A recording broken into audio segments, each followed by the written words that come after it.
Bismillahirrahmanirrahim. Assalamualaikum warahmatullahi wabarakatuh. Alhamdulillahi rabbil alamin. Wabihi nasta'in.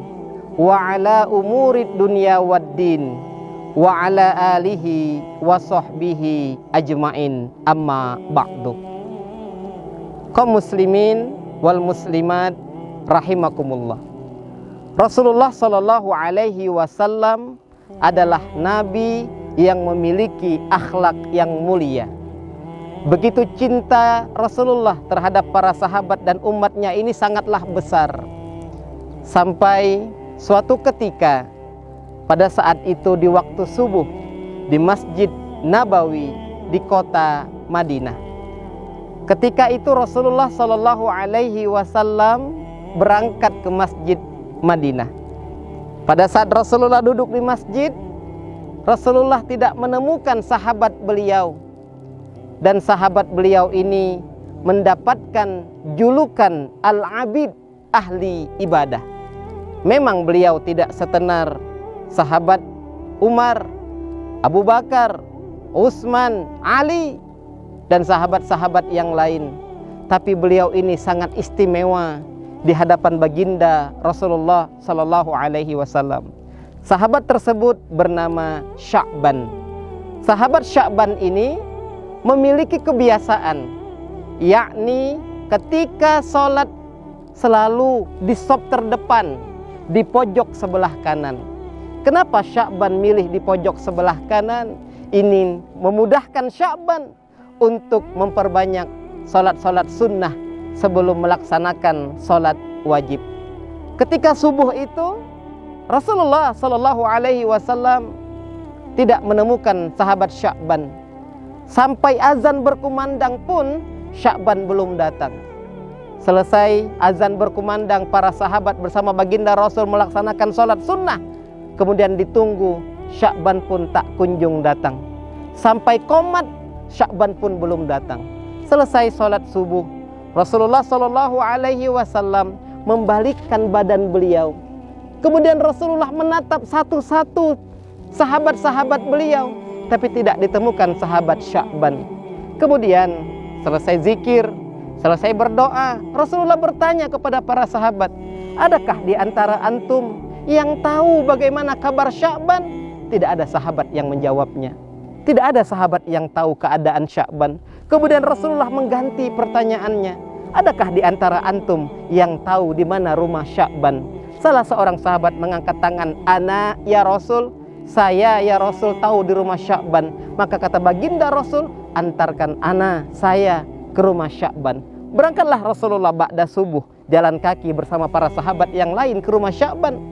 Setiba Rasulullah di rumah Sya'ban, Rasulullah mengucapkan salam, Assalamualaikum warahmatullahi wabarakatuh. Kemudian dibukakan pintu oleh seorang perempuan. Kemudian menjawab salamnya baginda Rasul, Waalaikumsalam warahmatullahi wabarakatuh. Kemudian Rasul bertanya, siapakah ibu ini? Kemudian sang perempuan tersebut menjawab, ana, saya ya Rasul adalah istrinya Sya'ban.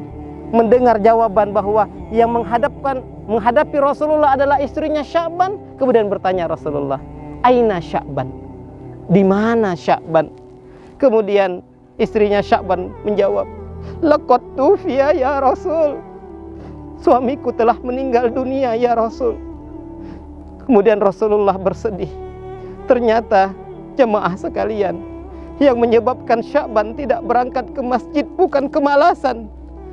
Yang menyebabkan Sya'ban tidak berangkat ke masjid bukan hal-hal yang lain, tetapi justru ketika ruh dan jasad Sya'ban telah dipisahkan oleh malaikat Israel, yaitu kematian. Kemudian Rasulullah Shallallahu Alaihi Wasallam membacakan surat Qaf, laqad kunta fi ghaflatin min hadza fakashafna, bahwa kita manusia banyak lalai. Namun dari kejadian Sya'ban ini Allah Subhanahu wa taala menyibakkan, membukakan, sehingga ketika itu Sya'ban menjadi kasab, bisa melihat hal-hal yang tidak bisa dilihat oleh manusia normal lainnya. Apa yang dilihat Sya'ban? ketika sakaratul maut, malaikat Jibril datang menemui Sya'ban. Kemudian malaikat Jibril mengangkat sayapnya yang sebelah kanan. Kemudian Jibril mengatakan kepada Sya'ban, "Hadza manzilatuk ya Sya'ban fi jannatin na'im." Wahai Sya'ban, ini adalah tempat kembali engkau di dalam surga yang penuh dengan kenikmatan. Jemaah yang dirahmati Allah, rumah Sya'ban bukan hanya puluhan kilo, tapi luar biasa, sangat jauh sekali. Sehingga Rasulullah berangkat ba'da subuh, datang pada saat waktu salat duha. Tapi itu tidak menyebabkan Sya'ban untuk tidak berangkat ke masjid. Hikmahnya yang dapat kita ambil, bahwa selama kita masih sehat, selama umur ini, nyawa ini masih ada pada diri kita, maka contohlah Rasulullah dan sahabat-sahabat beliau, yaitu mendawamkan sholat berjamaah ke masjid. Dan Rasulullah pun sampai akhir hayat beliau masih sholat di masjid. Suatu ketika Rasulullah menjadi imam di sholat subuh bersama para sahabatnya. Kemudian tidak lama setelah sholat subuh tersebut, Rasulullah SAW meninggalkan para sahabat-sahabatnya. Sampai akhir hayatnya pun Rasulullah masih sholat berjamaah di masjid. Sebagai umat Rasul, tentu kita mengikuti beliau, mengikuti sunnah-sunnah Rasulullah untuk salat berjamaah di masjid. Mudah-mudahan Allah senantiasa berikan kekuatan kepada kita, berikan energi, spirit, semangat kepada kita, agar kita melangkahkan kaki kita ini menuju Baitullah, menuju rumah Allah, untuk ruku dan sujud kepada Allah Subhanahu wa ta'ala. Dan mudah-mudahan setiap langkah kita Allah gugurkan dosa-dosa kita, dan Allah berikan kebaikan-kebaikan kepada kita semua. Amin ya rabbal alamin. Wallahu alam bisawab. Alfu minkum. Jazakumullah khair. Assalamualaikum warahmatullahi wabarakatuh.